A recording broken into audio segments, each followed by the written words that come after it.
Hello दोस्तों, आज हम बताएंगे जीना में स्टेप की बराबर चौड़ाई कितनी आती है। कई मिस्त्री क्या करते हैं 10 इंच की भराई होती है, 11 इंच का कटिंग कर लेते हैं, लेकिन बाद में लगाने में दिक्कत आती है। हम बता रहे हैं उसी तरीके से काटेंगे तो बराबर सीधी चढ़ेंगी।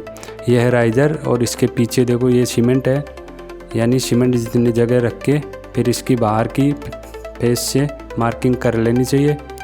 मार्किंग करने के बाद में एकदम सीधा शावल के अंदर इसकी मार्किंग कर लेनी चाहिए, जिससे नाप लेने में कोई दिक्कत ना आए।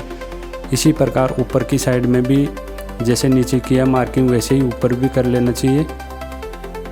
पट्टी की सहायता से एकदम सीधी मार्किंग करके फिर इसके बीच में कितनी जगह आती है उसकी नाप कर लेनी चाहिए।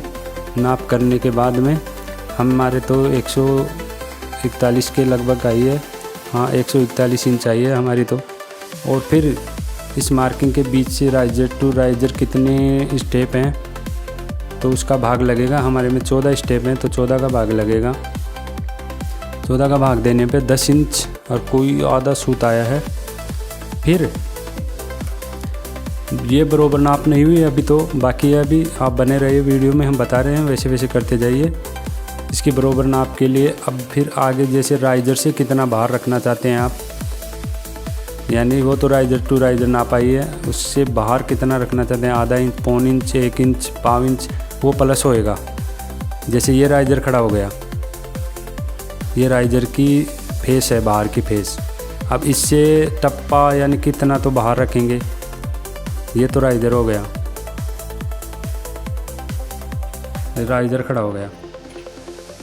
अब इससे बाहर कितना रखना चाहते हैं, जैसे आधा इंच, 1 इंच, पाव इंच, पौन इंच, ये हो गया उसके बाहर।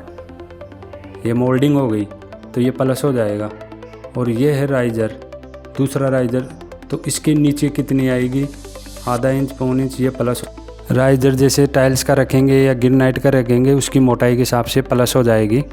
जैसे आधा इंच होएगा तो फिर आधा इंच जुड़ जाएगी, पाव इंच की टाइल है तो पाव इंच जुड़ जाएगा। तो 10 से प्लस आधा इंच बाहर, 10.5, आधा इंच जैसे गिरनाइट का राइजर है तो आधा इंच, 11 इंच, तो टोटल 11 इंच का स्टेप आएगा। ये बराबर नाप है।